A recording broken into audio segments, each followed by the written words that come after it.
Ambassador Velcris of the Zenthari Collective couldn't contain his amusement as the human diplomat finished her presentation. The holographic display showed Earth, a blue marble spinning lazily in space, looking utterly unremarkable among the millions of catalogued worlds in the galactic database. "You must forgive my reaction, Ambassador Chen," Velcris said, his three eyes blinking in sequence as his translator rendered his words into perfect Mandarin. "But surely you jest. Your planet's classification is merely 6.2 on the hostility index. That barely qualifies as mildly uncomfortable by galactic standards." The Galactic Council chamber erupted in chittering, buzzing, and various other expressions of alien laughter. Chen stood at the podium, her expression neutral, waiting for the cacophony to subside. "I assure you, Ambassador, we are quite serious," she replied calmly. "We formally request that Earth be reclassified as a Class 9 death world, and that all visitors be properly warned and equipped before arrival." This sparked another wave of derision. The Vraxian representative, a being resembling a floating jellyfish encased in a protective membrane, pulsed with bioluminescent mockery. "Ambassador Chen, my homeworld has acid rain that can dissolve starship hulls. The Korthian delegate comes from a planet with gravity 3 times that of Earth. What could possibly justify such a dramatic reclassification?" Chen smiled. It wasn't a warm smile. "Perhaps a demonstration would be more convincing than words. The collective has been requesting a diplomatic mission to Earth for 2 standard cycles now. We accept. Bring your best xenobiologists, your safety experts, your most seasoned explorers. Visit Earth, experience it. Then we'll discuss the reclassification." 6 weeks later, the Zenthari research vessel Eternal Curiosity entered Earth's orbit. Velcris stood on the bridge, reviewing the atmospheric data with growing confidence. Oxygen-nitrogen atmosphere, comfortable temperatures, no apparent megafauna, no acidic precipitation, manageable solar radiation. It all seemed perfectly benign. "Shall we proceed with landing protocols, Ambassador?" the ship's captain asked. Yes. Let's get this over with. The humans wish to embarrass themselves before the Council, and we shall provide them the opportunity." The delegation chose to land at a site the humans called Yellowstone National Park, a supposedly safe location with varied terrain and abundant wildlife. As the shuttle touched down on a prepared landing pad, Velcris noted the human welcoming committee wore nothing but thin fabric coverings. No environmental suits, no breathing apparatus, no protective shielding of any kind. "Showing off," he muttered to his second-in-command. Ambassador Chen greeted them warmly. "Welcome to Earth, Ambassador Velcris. I trust your journey was pleasant?" "Quite. Now shall we begin this tour? I'm eager to return to the Council and settle this matter."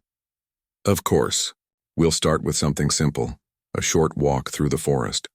The Zenthari delegation, all properly equipped with environmental suits rated for Class 7 worlds, followed Chen along a marked trail. Within minutes, Velcris noticed something disturbing. The humans weren't just walking. They were hiking uphill over uneven terrain through air that contained thousands of microscopic organisms, pollens, and particulates. "Ambassador Chen," he called out, his breathing already labored despite his suit's assistance. "How can you tolerate this? The sheer volume of biological contaminants in the air." "Oh, you mean pollen?" "Yes, it's springtime. Some humans find it mildly irritating. We call it allergies." "Mildly irritating?" Velcris stopped checking his suit's filtration system. The filters were already showing amber warnings. Chen paused beside a tree. "This is a pine tree.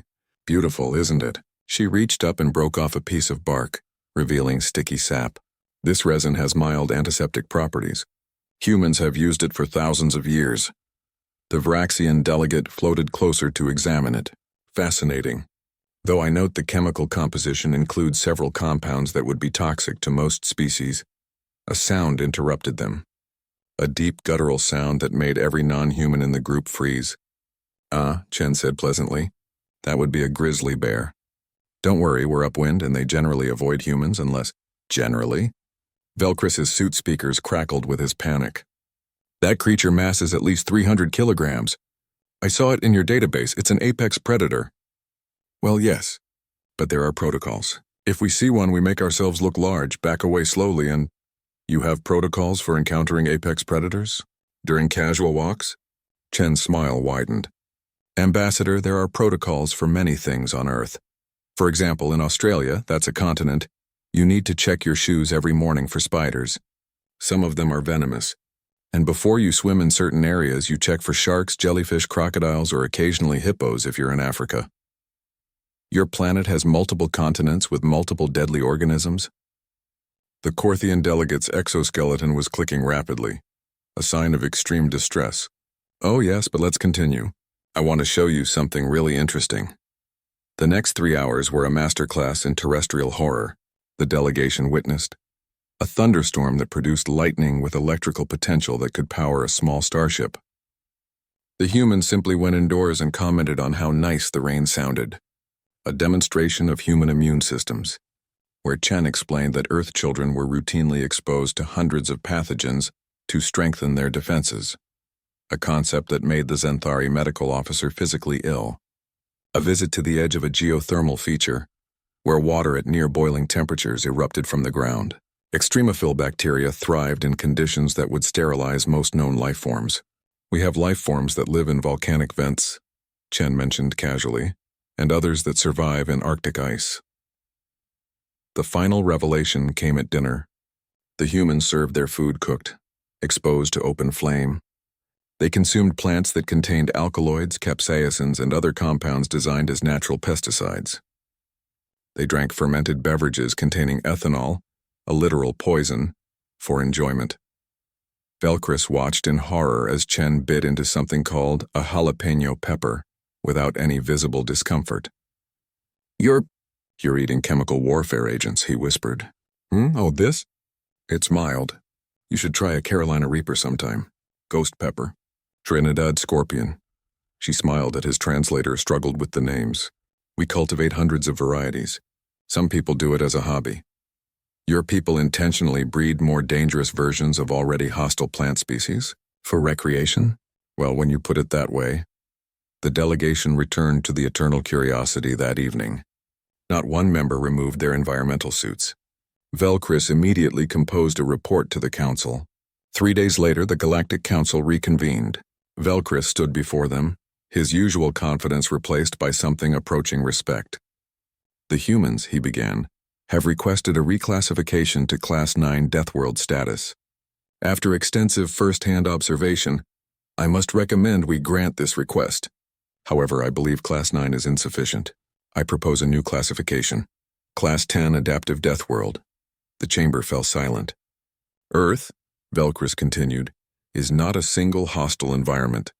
It is millions of them, constantly changing from frozen poles to boiling deserts, from crushing ocean depths to oxygen-poor mountains. The humans didn't evolve to survive one impossible environment. They evolved to survive all of them. They are persistence predators who can outlast prey over days of continuous pursuit. They are endurance specialists who migrate across continents on foot. They consume poisons for pleasure and train their bodies to withstand them. He paused, letting his words sink in. We laughed when they claimed to be Deathworlders. But the truth is far more terrifying. They are not from a death world. They are the death world.